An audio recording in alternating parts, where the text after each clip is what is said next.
Shopping करने का असली मजा तो सेल में आता है। अब एक हफ्ते की छुट्टी।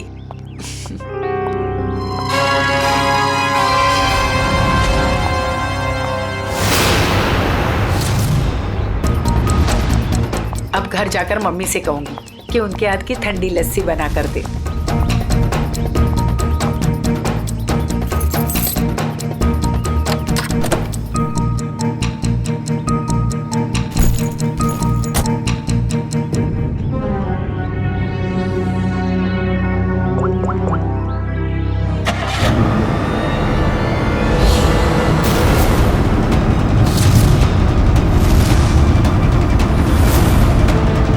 सर, आज आपके लिए बहुत ही बड़ा दिन। आज आपको बिजनेसमैन ऑफ द ईयर का अवार्ड मिलने वाला है। आखिर सर आपने दिखाई दिया कि इंसान मेहनत से ही सफलता के शिखर पर पहुंचता है। क्या बात है सर, आप कुछ खोए खोए से दिख रहे, कोई परेशानी? नहीं, ऐसी कोई बात नहीं है। अच्छा, वो तुमने कुमार की एनुअल रिपोर्ट भिजा दी? जी सर। हेलो, हाँ, एक मिनट रुको। विराट जी को आज इतना बड़ा अवार्ड मिल रहा है, मगर वो जरा भी खुश नहीं लग रहे। हाँ, उन्हें देख के ऐसा लग रहा था जैसे वो किसी बड़ी परेशानी में है। हाँ कहो, तुम्हारा दिमाग तो ठिकाने पे है। तुम ये डील कैसे कैंसिल कर सकते हो? छोड़ूंगा नहीं मैं तुम्हें। क्या हुआ सर? अंदर सब इंतजार कर रहे हैं आपका। ठीक है, चलो।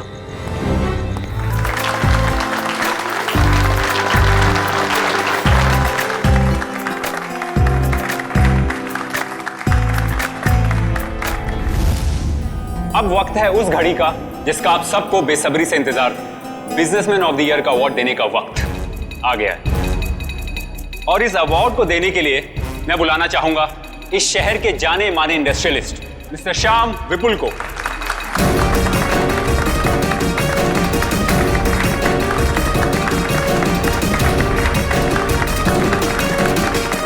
जैसा कि आप सभी जानते हैं, इस साल के बिजनेसमैन ऑफ द ईयर हैं मिस्टर विराज। अब मैं चाहूंगा मिस्टर विराज स्टेज पे आएं और अवार्ड रिसीव करें।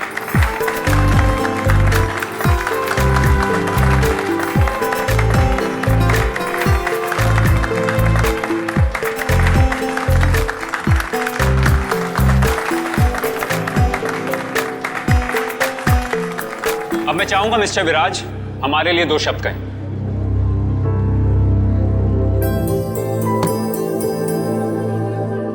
आप सभी का बहुत बहुत शुक्रिया।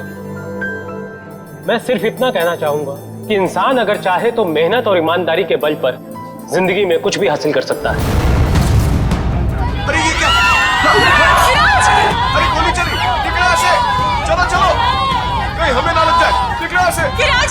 विराज क्या हुआ तुम्हें? अभिजीत, गोली तो बाएं तरफ से चली। बस इसका मतलब गोली चलाने वाला इसके सामने नहीं खड़ा था, साइड से गोली चलाई इसने। अगर ये यहाँ पे खड़ा होके बोल रहा था बाईं तरफ से गोली चली है, सर यहाँ कहीं पे होना चाहिए खूनी को। हाँ, पर यहाँ पर तो दीवार है अभिजीत, मतलब खूनी दीवार के सामने खड़ा था, इन सारे लोगों के बीच में। किसी ने तो सुना होगा, देखा होगा गोली चलाते वक्त। ये इधर दीवार पे मेहमान थे इस तरफ?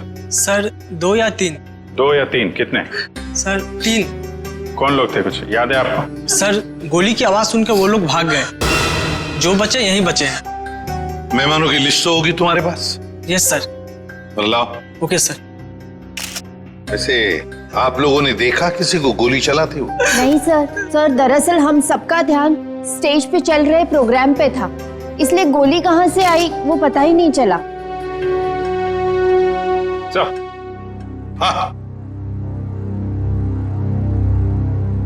हाँ सचिन, यहाँ पे सारी क्लासेस बिल्कुल ठीक ठाक है, लेकिन इस क्लास पे क्रैक है। अभिजीत, ग्लास में क्रैक है, मगर ग्लास खड़ा का खड़ा ही गिरा नहीं है। ऐसा क्रैक तो तभी आएगा सर, ये ग्लास किसी से टकराए या फिर कोई बहुत जोर की आवाज हो ग्लास के पास। जरूर ये आवाज गोली चलने की है, और वो गोली इसी ग्लास के करीब से ही चली है। पंखे, हाँ आजा। देख, लगता है गोली यहीं से चली है, ग्लास के पास से।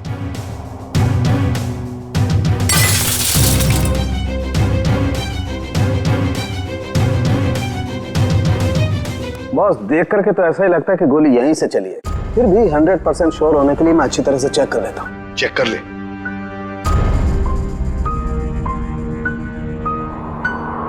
आप लोग उसे बिल्कुल नहीं छोड़ना जिसने विराज को मारा है। बिल्कुल, आपसे वादा करते हैं जिसने भी ये किया है उसे कड़ी से कड़ी सजा दिला देंगे। तू हिम्मत से काम ले, अगर तू ऐसे करेगा तो काम कैसे चलेगा? चुप हो जा। सीआईडी से आज तक कोई भी मुझे बच नहीं पाया। आप सर, मैं शेखर, विराज का चचेरा भाई। और फिर आप? मेरा नाम आशिका है सर, मैं विराज की वर्षों से बिजनेस पार्टनर हूँ सर। और सर मैं विराज जी का पीए हूँ। तो फिर आप में से किसी को भी किसी भर भी शक है किसने किया होगा ये? नहीं सर, उनकी तो किसी से कोई दुश्मनी नहीं थी। नहीं, दुश्मनी तो थी, नहीं तो कोई खून क्यों करेगा? सर मैं कुछ कहना चाहता हूँ। कहिए। सर विराज जी का आज शाम से बहुत ज्यादा मूड खराब था। खराब मूड? उन्हें तो बिजनेस ऑफ द ईयर का अवार्ड मिला था ना, फिर भी मूड खराब था उनका। इस बात से मैं भी हैरान हूँ, इतने बड़े खुशी के मौके पर उनका मूड बहुत ही ज्यादा चिड़चिड़ा था और फोन कॉल आने के बाद तो उनका गुस्से का पारा बहुत ज्यादा बढ़ गया। किसका फोन कॉल था? सर ये तो नहीं पता, विराज जी किसी से फोन पर बात कर रहे थे। तुम्हारा दिमाग तो ठिकाने पे है, ये क्या बकवास कर रहे हो तुम? तुम्हें डील कैसे कैंसिल कर सकते हो? छोड़ूंगा नहीं मैं तुम्हें। ये सारी बातें हो रही थी सर। आशिका जी, आपको पता है किस डील के बारे में बोल रहे थे? मुझे इस बारे में कुछ नहीं मालूम। अरे ये कैसे हो सकता है कि आपको इस बारे में कुछ भी पता नहीं? आप तो विराज की बिजनेस पार्टनर थी ना, तो आपको तो पता होना ही चाहिए। सर मैं सच कह रही हूँ, ऐसी कोई डील ही नहीं थी जो कैंसिल हुई है। ऐसा कोई डील नहीं था जो कैंसिल हुआ है, ठीक है? अब हम पता लगा लेंगे कौन सा डील था और क्या हुआ था। मयूर सर, विराज का फोन दो।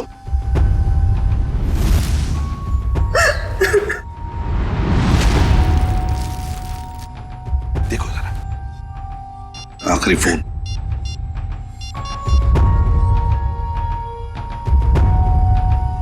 नाम तो लिखा नहीं, अनजान नंबर है।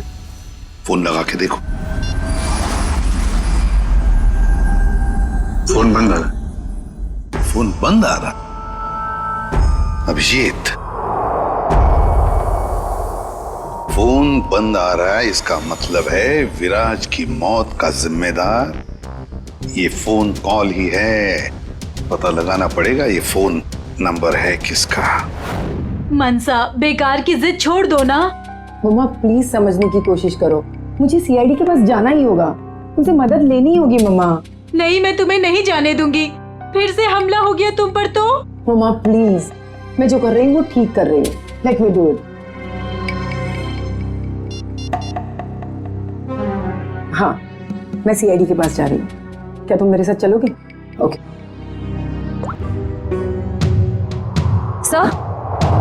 सर, मोबाइल कंपनी वालों से पता चला है कि वो नंबर किसी अर्जुन के नाम पे रजिस्टर्ड है, जो बगोदिया बस्ती में रहता है। लेकिन उसके घर वालों ने बताया कि अर्जुन तो 5 साल पहले मर चुका है। क्या?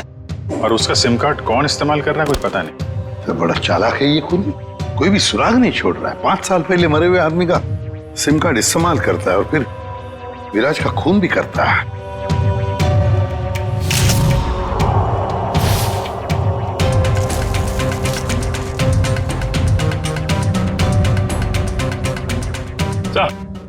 हाँ। ये देखिए सर, ये देसी कट्टा मिला है इसमें से। लगता है खूनी भागते वक्त गलती से यहाँ गिरा गया। अजीब को नहीं है सर, भाग गया लेकिन हथियार यहीं छोड़ गया हमारे लिए। सर प्लीज हमारी मदद कीजिए, हम बहुत बड़ी मुसीबत में हैं सर। एक मिनट, कौन है आप लोग? सर मेरा नाम मनसा है और ये मेरे बिजनेस पार्टनर है अमन। अच्छा, क्या हुआ बताइए। सर हमें किसी ने मारने की कोशिश की है सर, हमारी जान पे हमला हुआ है। किसने किया हमला तुम लोगों पर? कौन, जानते हो आप लोग? सर कुछ नहीं पता है और समझ में नहीं आता है कि हमें मारकर किसे फायदा होगा। देखिए प्लीज आप घबराइए मत, हम लोग पता लगा लेंगे। अच्छा ये बताइए कि जब आप पे हमला हुआ तो क्या आप लोग साथ साथ थे? नहीं सर, अलग अलग जगहों पे हमला हुआ। मुझ पे मेरे ऑफिस में और मंछा पे शॉपिंग मॉल के पार्किंग लॉट में हुआ सर। जी सर, कल दोपहर को करीब 12 और 1 के बीच में। कल दोपहर को? और आप लोग आज हमारे पास आए हैं? आज? कल क्यों नहीं आए? सर हम घबरा रहे थे सर, बड़ी मुश्किल से हम हिम्मत बटोर के आपके सामने आए सर। अच्छा, जिन लोगों ने आप पे हमला किया उनके चेहरे तो देखे होंगे ना आप लोगों ने? सब कुछ इतना जल्दी हुआ कि मैं ठीक से कुछ देख भी नहीं पाई। और ये देखिए, गोली मेरे बाजू में लगी। बड़ी अजीब बात है, गोली चलाने वाले ने देखा तक नहीं कि गोली निशाने पर लगी है या नहीं। सर अच्छा ही हुआ कि उसने नहीं देखा, वरना शायद आज मैं आप लोगों के सामने जिंदा नहीं खड़ी होती। सर जरूर ये किसी अनाड़ी का काम है, क्योंकि अगर प्रोफेशनल होता तो ऐसी गलती बिल्कुल नहीं करता। अमन, क्या तुम पर भी गोली चली थी? सर मेरे साथ जो हुआ वो तो बहुत ही ज्यादा अजीब था सर। हेलो। अरे नहीं यार, ऑफिस में आज अकेला ही हूँ। शनिवार था इसलिए सभी लोग चले गए। मेरा भी थोड़ा बहुत ही काम बाकी है, बस मैं भी जाने ही वाला हूँ। Okay, take care, bye bye. Bye.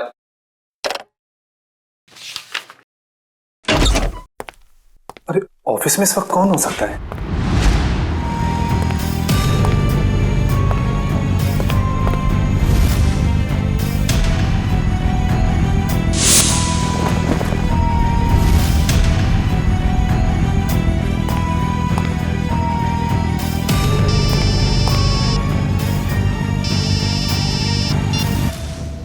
क्या उधर रुका था मैं?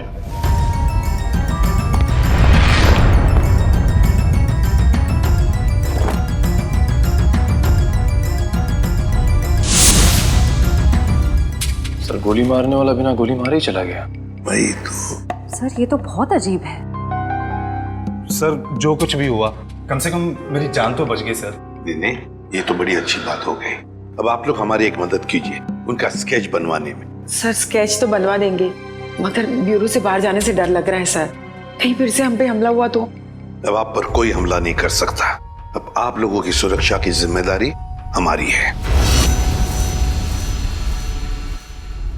एक बात समझ में नहीं आ रही है, मंछा पर गोली चलाने वाला करीब से गोली चलाता है मंछा पर जानलेवा गोली नहीं चलाता, और जो अमन पर गोली चलाने गया था वो बिना गोली चलाए वापस चला जाता है। ऐसा क्यों? नहीं नहीं नहीं, ये कुछ अलग ही चक्कर है। सर ये रहा स्केच। Thank you. जाओ। आपको पूरा यकीन है यही लोग हैं वो? हाँ सर, लगभग ऐसे ही थे।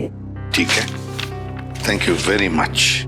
अब आप लोग जा सकते हैं, लेकिन निश्चिंत रहिए, आपकी सुरक्षा के लिए हमारे सीआईडी ऑफिसर्स तैनात रहेंगे। Thank you. Thank you sir. Shreya, देखो क्या ये दोनों पुराने पापी है क्या?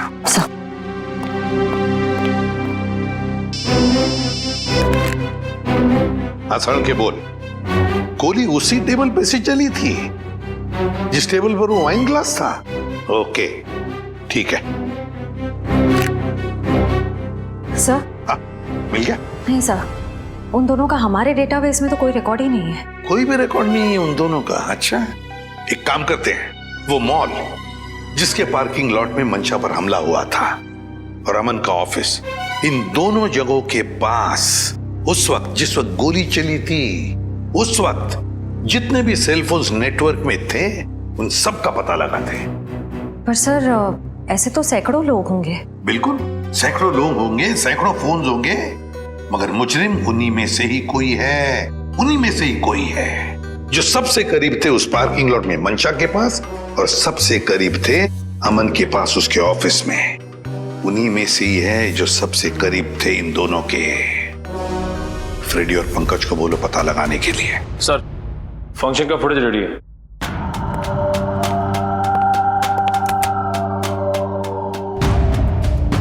निखिल, अब जूम करो उस टेबल पर जहां से गोली चली थी।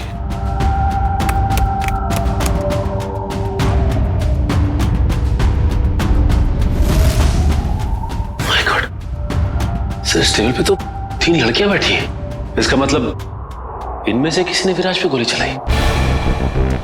पता लगाना पड़ेगा है है कौन ये 3 लड़कियां?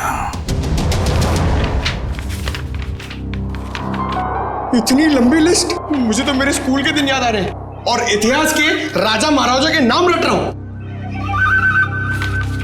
ले भैया, एक और लिस्ट आ गई। इतनी लंबी लिस्ट, सर मैं बेहोश हो जाऊंगा। घबराइए नहीं सर, ये आखिरी है। अच्छा, मुझे तो नींद आ रही है। उस दिन मंशा वाले मॉल और अमन के ऑफिस के पास इतने सारे लोग थे, जो हमें चाहिए उसे ढूंढेंगे कैसे? एक काम करते हैं सर, 2-4 लोगों को फोन करके देखते हैं, हमारा नसीब शायद बुलंदी पे हो और हमें मुजरिम मिल जाए। अच्छा आइडिया है, लगा phone. Inky pinky ponky, Freddie sir loves a donkey, ये वाला नंबर।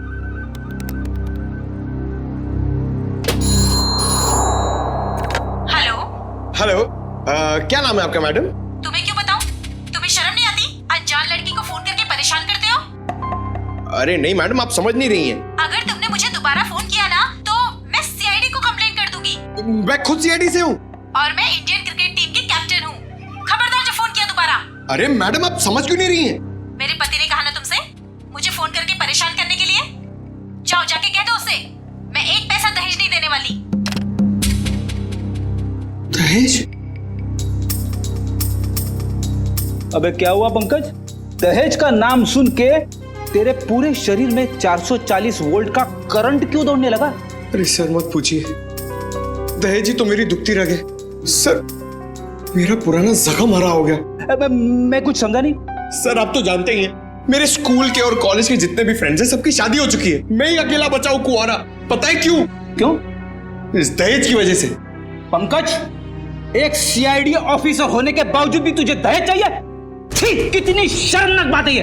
रुक, मैं अभी एसीपी साहब को फोन करता हूँ। अरे एसीपी सर को क्यों फोन कर रहे हो? मेरी बात तो सुनो, मैं दहेज नहीं मांग रहा हूँ, लड़की वाले दहेज मांगते हैं। मुझसे कहते हैं जब तक मैं दहेज नहीं दूंगा लड़की से मेरी शादी नहीं कराएंगे।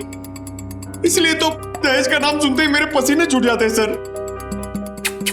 तू चिंता मत कर पंकज, जो लड़की तुझे सच्चा प्यार करेगी वो सिर्फ तेरा दिल देखेगी, दहेज या पैसा नहीं, समझे?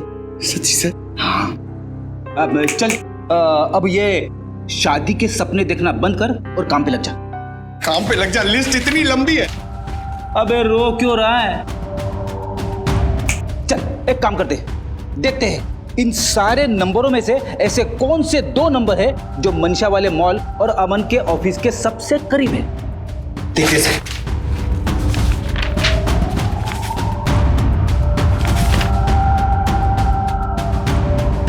सर ये नंबर देखिए सर। सर ये मॉल से सिर्फ 70 मीटर दूर है।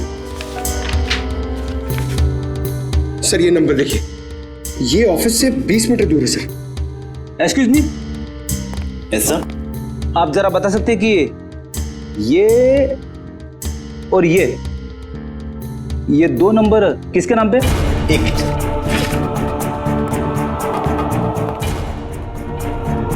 सर अगर आपकी नजर में कोई सुंदर सुशील प्यारी सी लड़की होगी ना सर, तो मुझसे मिलवा दीजिएगा सर। वो क्या है ना, मेरी मॉम चाहती है कि मेरे हाथ जल्दी से जल्दी पीले हो जाए। प्लीज जरा ध्यान रखो। Sir excuse me sir, sir ये दूसरा वाला नंबर ट्रेस करने में थोड़ा टाइम लगेगा, मगर ये पहला नंबर किसी शीतल कुमार का है। शीतल? मतलब पंकज, उस दिन मंशा को मारने कोई लड़का नहीं बल्कि लड़की आई थी। मंशा ने तो कहा था कि कोई लड़का था। ये केस तो और भी उलझता जा रहा है। एक काम करता हूं, दया सर को फोन करता हूं। सर क्यों बुलाया हमें यहाँ? अभी पता चल जाएगा। वो तीसरी लड़की कहाँ है जो इनके साथ में थी? सर उसका नंबर या एड्रेस नहीं मिला, यहाँ तक कि उसका लिस्ट में नाम भी नहीं था। उसका नाम भी नहीं था मेहमानों की लिस्ट में? तो फिर अब ये जरूर किसी और के इनविटेशन पर अंदर घुस गई और विराज पर गोली चलाकर भाग गई। क्या उसने विराज जी को मारा? जी हाँ, और आप दोनों उसके साथ में बैठी थी, तो उसके पास गन थी, आपने देखा कैसे नहीं? सर मेरा सारा ध्यान तो फंक्शन की तरफ था। सर मेरा भी। वाह, तुम दोनों का फंक्शन की तरफ इतना ध्यान था कि तुम्हारे बगल में बैठी हुई लड़की अपना गन निकालती है, निशाना साधती है और गोली चलाकर भाग जाती है, इसका तुम्हें पता भी नहीं था। कैसे मान सकते हैं हम ये? चलिए बताइए, और क्या याद आता है उस लड़की के बारे में? सर उसने एक बड़ा सा बैग रखा था टेबल पे और शायद इसीलिए हमें गन नहीं दिखी। कहाँ पर? सर वो जो टेबल है ना, उस पे जो फूलों का गुलदस्ता पड़ा है, उसी के पास। और वाइन का गिलास बैग के बगल में ही था? जी सर था, और वो उस बैग के साथ कुछ छेड़खानी भी कर रही थी।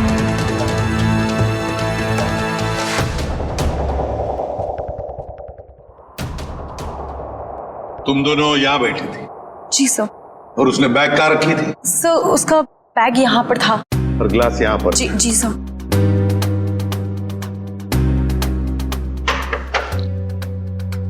मतलब अभिजीत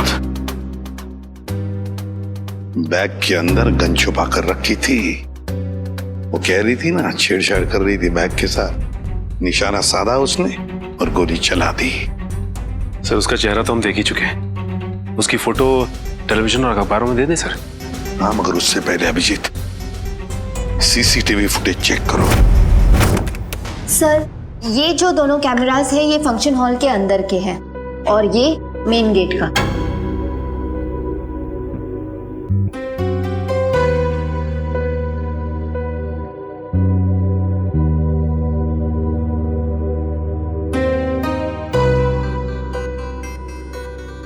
तो काफी देर से आई फंक्शन में। अब जरा ये मेन गेट वाला दिखाना। जी सर। सर ये तो टैक्सी में आई है। टैक्सी में? एक मिनट जरा इसको रिवाइंड करो, फिर से चलाना।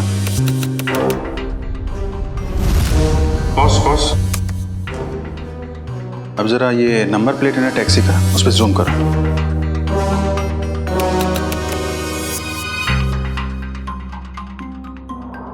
टैक्सी कंपनी से पता करो कहां से बैठी थी ये इस टैक्सी में।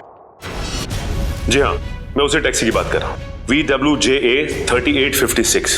जी हाँ, 23 नवंबर की रात लगभग 8 बजे के आसपास इस टैक्सी ने एक लड़की को तिरला ऑडिटोरियम पहुंचाया। देखिए, इस लड़की की सारी डिटेल चाहिए हमें। जी हाँ, खून का मामला है। क्या कहा टैक्सी कंपनी ने? सर कंपनी वाले सारी डिटेल्स ईमेल कर रहे हैं सर। ओके, टैक्सी कंपनी का ईमेल आ गया।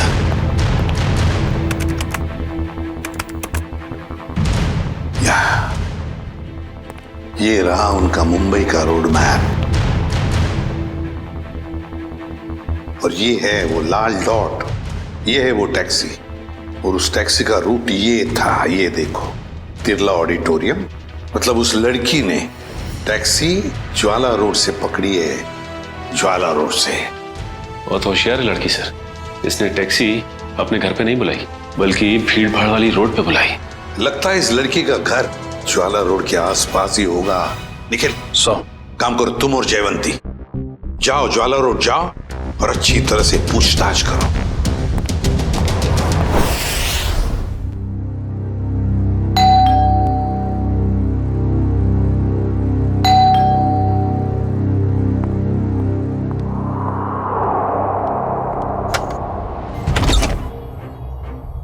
शीतल?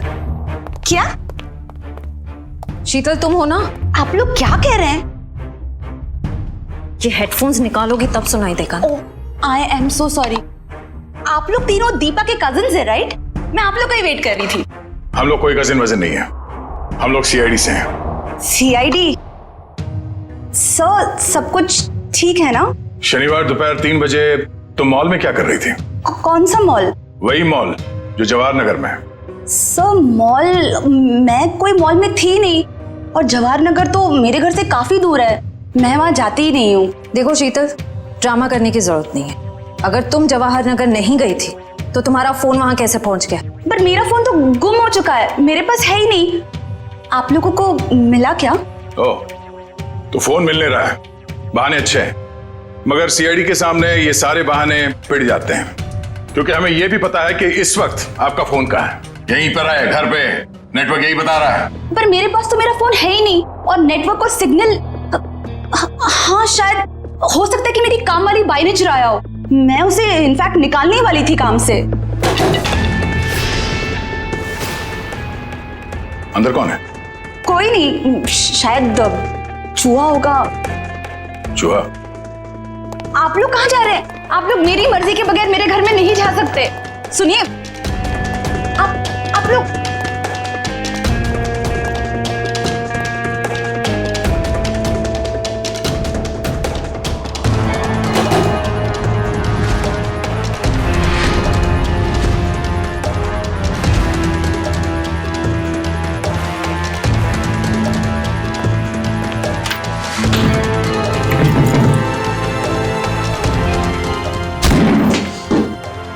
शर्म नहीं आती? ऐसे कैसे अंदर घुसे चले आते हो? अब क्या करें, आदत से मजबूर है। क्या? काफी बड़ा चूहा है, इसे खुराक की जरूरत है, हम ले जाते हैं।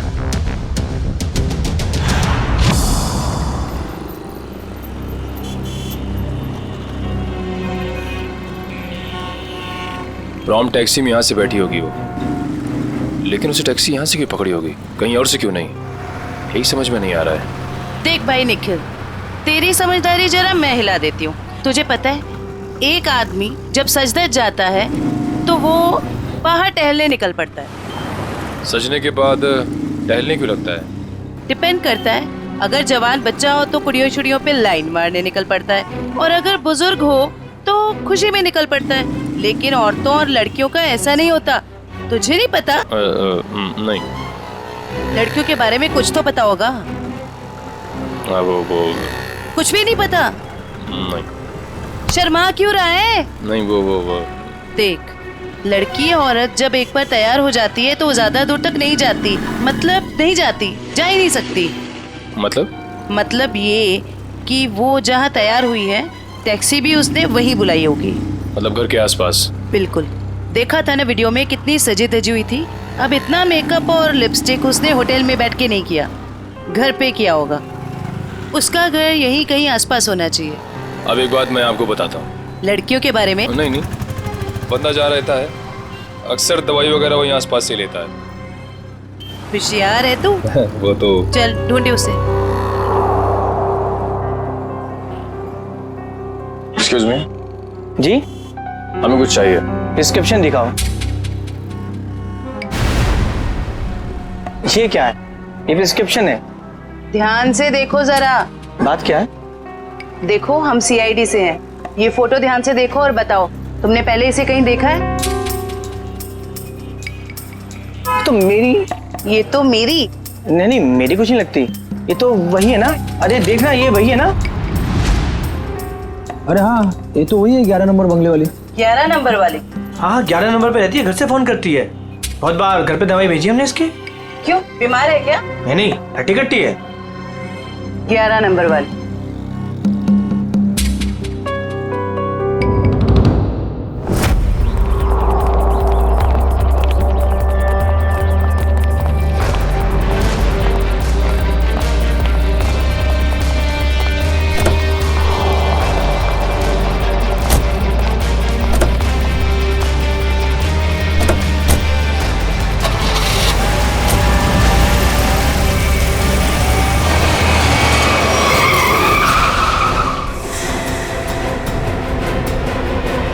ओ मैडम,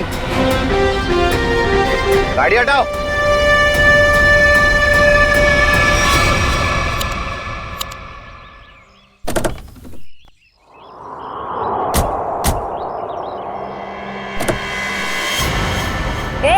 क्या बदतमीजी है? चल गाड़ी हटा। अगर यहाँ बदतमीजी नहीं पसंद तो सीआईडी ब्यूरो चलो, वहां कर लेंगे थोड़ी बदतमीजी। सीआईडी?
प्लीज मुझे जाने दीजिए, मेरी कोई गलती नहीं है। चुप!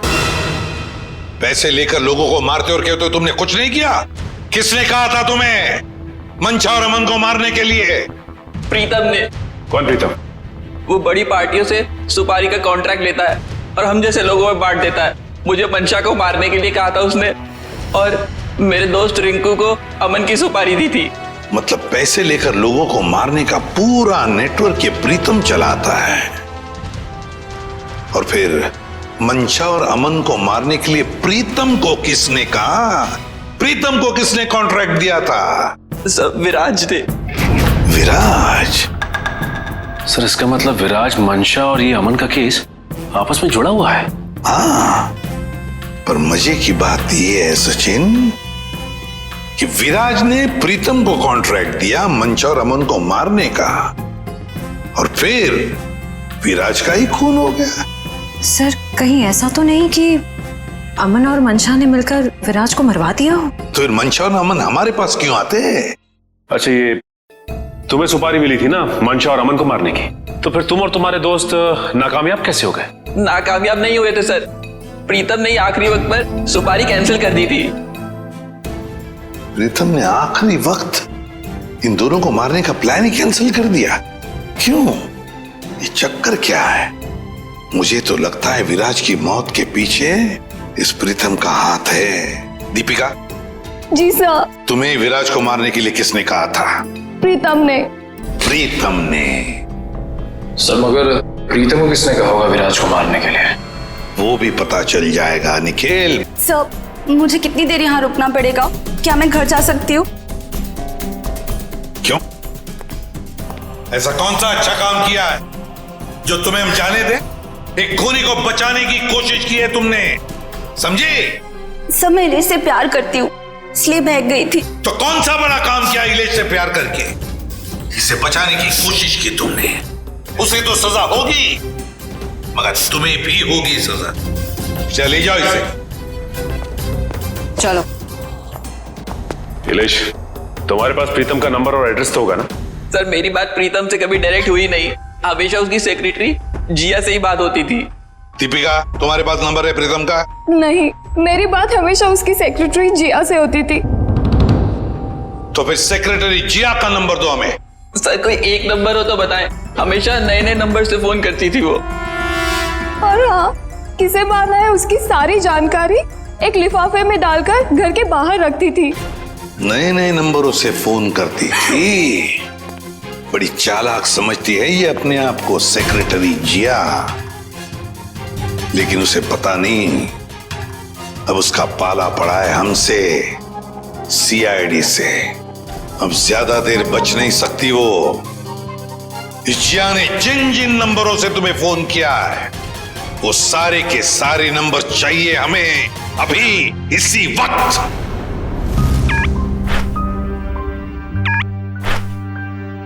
सर ये देखिए, शहर के नक्शे में जो लाल रंग के निशान दिखाई दे रहे हैं, जिया ने आज ये नंबर वहां इस्तेमाल किए हैं। ये है वो पहला नंबर जिया ने इस्तेमाल किया हुआ। राजा पार्क से लेकर खातीपुरा गया है और 30 मिनट तक बात कर रही थी, 30 मिनट तक। और फिर खातीपुरा से वो श्याम नगर आई, उस दौरान उसने 40 मिनट तक बात की। हाँ सर, और तीसरा नंबर उसने इस्तेमाल किया है श्याम नगर से क्वींस रोड के बीच, तकरीबन अब 1 घंटे बाद की है सर। और उसके बाद अब ये क्वींस रोड से विद्यानगर की तरफ गई। और सर विद्यानगर में जिया के नंबर के साथ एक और नंबर है। लगता है ये नंबर प्रीतम का है श्रेया, ये प्रीतम ही है। इस प्रीतम ने बुलाया होगा जिया को विद्यानगर मिलने के लिए। लेकिन सर विद्यानगर के बाद तो जिया का मोबाइल बंद हो गया सर। तो ठीक है, होने दो, लेकिन वो दूसरा नंबर भी तो है जिससे जिया मिली थी, उसको ट्रैक करो निखिल।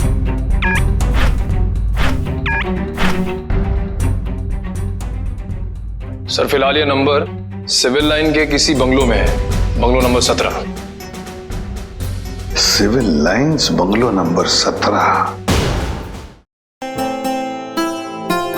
जिया, तेरी साड़ी तो बहुत अच्छी लग रही है, कहाँ से खरीदी? स्पेशली ऑर्डर देके बनवाई है। डिजाइनर है। वाह जिया, तेरी चॉइस को तो मानना पड़ेगा। एक मिनट। मेरा एक बहुत पुराना दुश्मन है, मुझे उसे मरवाना है। दाम जो भी चल लग जाए। लगता है किसी आशिक का फोन आया है। मैं प्रीतम जी की सेक्रेटरी बोल रही हूँ। आपका संदेश उन तक पहुँचा दूंगी।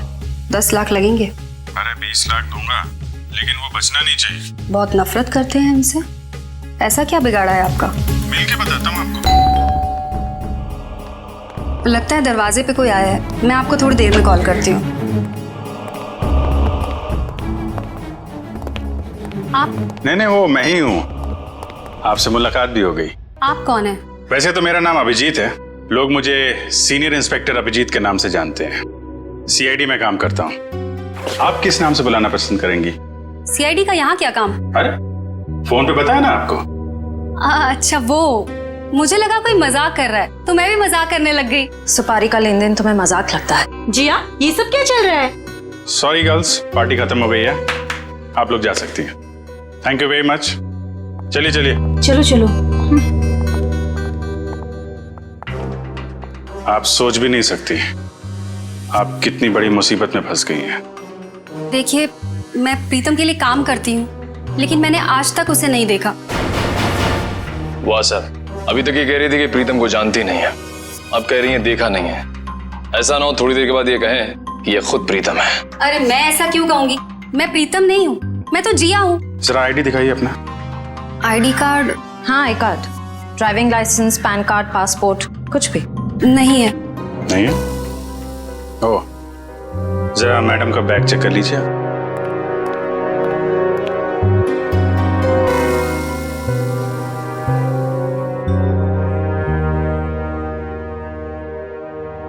सर, इस खूबसूरत चेहरे का नाम है प्रीतम योगिता। अच्छा, तो आप प्रीतम हैं? भाग के कहाँ जा रही हो? पहले अपने चेहरे का मेकअप तो करवा लो।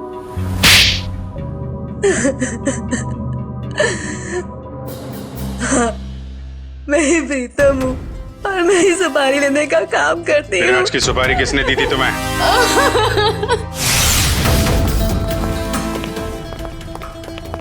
माफ कीजिएगा, ऐसे ही चले आए।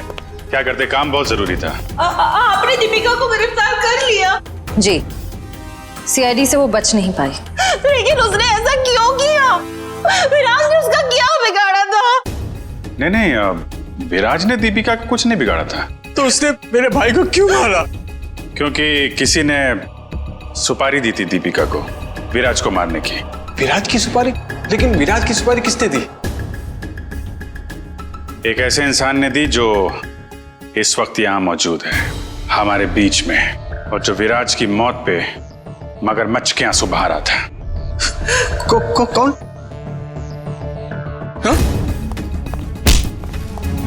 शेखर, तो भागने दौड़ने का बहुत शौक है आपको? हमारी जेल के बाहर एक बहुत बड़ा मैदान है, वहां आपका ये शौक पूरा हो जाएगा।